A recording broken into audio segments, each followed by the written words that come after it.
In September 2015, Mother Emanuel African Methodist Episcopal Church in Charleston, South Carolina, was grieving. 3 months earlier, 9 of their own had been shot and killed during that morning's Bible study by an avowed white supremacist, including their pastor, Clementa Pinckney. In the aftermath of the attack, many supporters made the pilgrimage to Mother Emanuel to see how the church was faring. There, they met the new leader, Pastor Norvell Goff Sr., a weary-looking man in his mid-60s who had taken the pulpit with the task of bringing some kind of healing to this congregation whose hearts had been ripped wide open. Every Sunday since the massacre, Pastor Goff had preached to his parishioners that they must show the world the resiliency of faith. "Sometimes I'm a little weary and worn," he began in his sermon. Since June 17th, 2015, many from around the country and in Charleston ask the question, "How are you? How is Mother Emanuel?" But somehow, in the midst of tremendous grief and profound brokenness, he spoke to the congregation that morning about joy. Life-affirming, radiant joy. These next 24 hours here, in many ways, can be understood as a dress rehearsal for our own deaths. We fast from food and water and sex. We wear a white kittle, the same garment that we are buried in. We offer vidui, confession, as we would on our deathbeds. But underneath it all is a powerful, pulsing joy. And so on Yom Kippur, this holiest day of the year, our task is to begin to learn how to reclaim our joy and our connection to life, even and especially in the midst of profound loss. If you were to ask anyone, what's the most joyful holiday in Judaism? You would probably hear a lot of people say Purim. Many would say Sukkot or Simchat Torah. Maybe a few would say Shabbat. Very few, if any, would say Yom Kippur. But in a surprising Mishnah in Ta'anit, Rabbi Shimon ben Gamliel taught, there were no days of joy in Israel greater than the 15th of Av and Yom Kippur. The 15th of Av, Tu B'Av, was a day for finding love and matchmaking, so this makes sense. But Yom Kippur? And the Talmud answers, it is because Yom Kippur holds space for forgiveness and pardon, to be washed clean. And the Zohar, the work of mysticism, takes it even further and says, Yom HaKippurim hu Yom Kippurim. This Yom HaKippurim, this Day of Atonement, is a day ki Purim, like Purim. Two holidays that on their surface could not appear more opposite from one another, one seemingly all about deprivation, affliction, and guilt, and the other about excess and silliness and celebration. But in fact, they come from the same root, which is cultivating a deeper awareness of the vulnerability of life and a knowledge that our lives can change course at any moment, and a renewed sense of gratitude and even joy that comes from touching that core truth. My friend and my teacher, Rabbi Danya Ruttenberg, spoke about joy on Yom Kippur years ago and said, none of this seems obvious, does it? But then again, joy itself isn't obvious. Here's what she said. When we're feeling most things, most times, there is an element of distraction to it. We're sad about now and afraid about the future.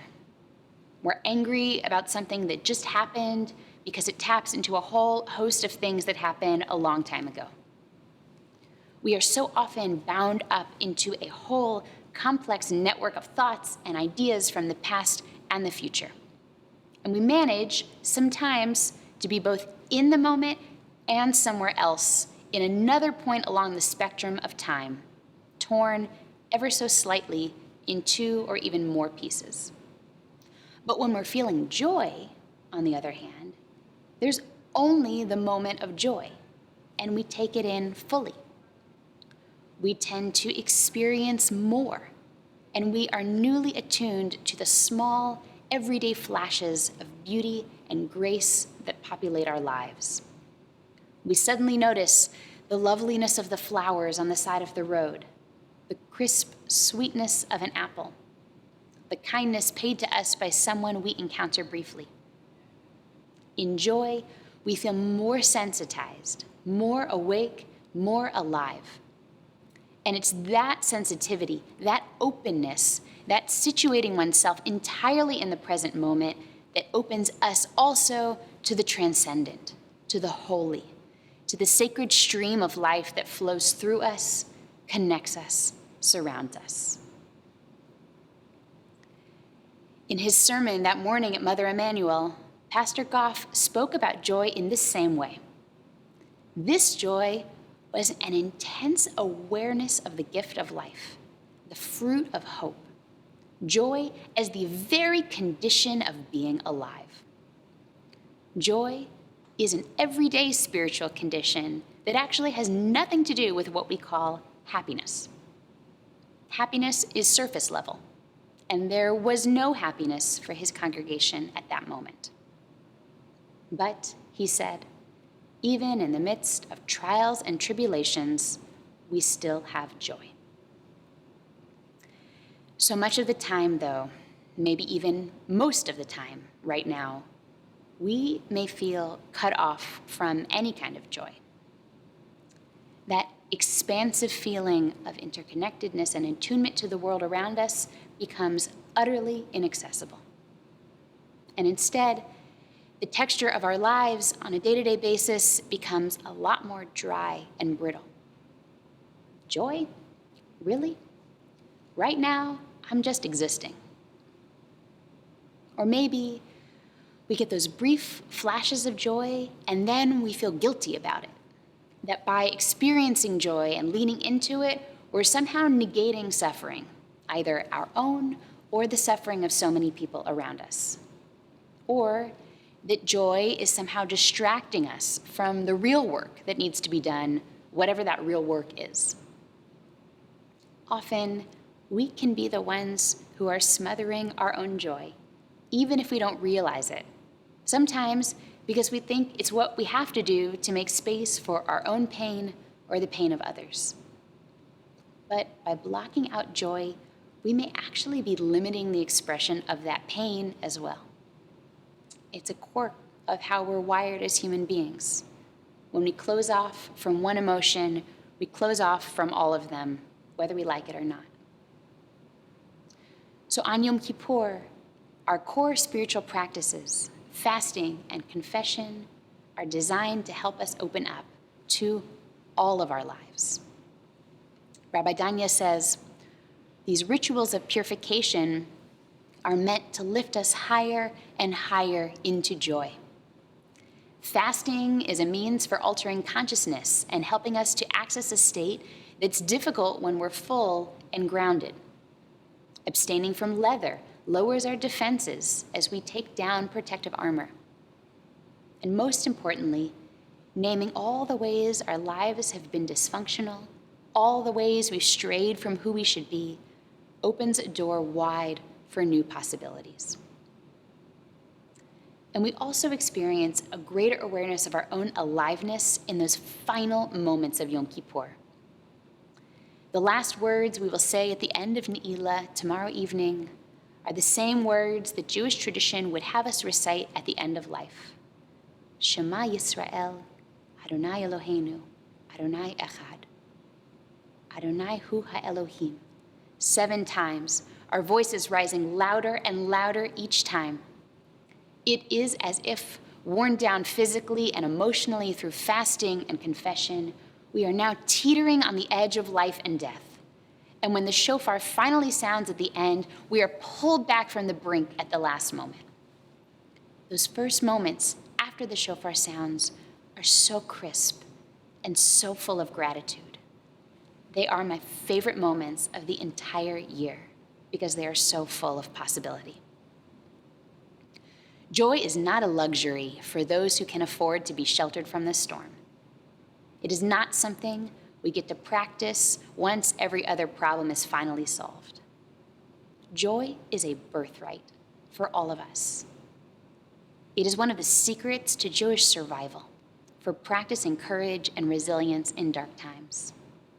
Tragedy, even though it dominates the news, even though it is very, very real, is never the full story of our time. As Krista Tippett says, the headlines are not the last word on what we're capable of. They are not the whole story of us. It is our job to tell the full story of joy along with sorrow.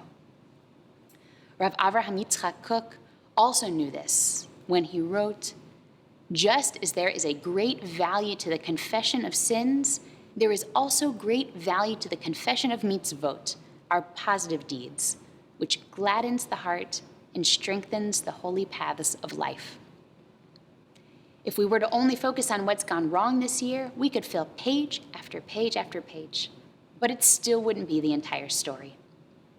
Rav Kook's teaching inspired the creation of what is known as Havidui Hamashlim, the complementary confession. Ahavnu, bachinu, gamalnu. We have loved, we have cried, we have given back. This isn't to negate the bad or to cancel it out until we get to a net zero. This is to point us back toward shlemut, toward wholeness. This is to celebrate what is working well right here, right now. So now I want to invite you to close your eyes. Take 3 deep breaths.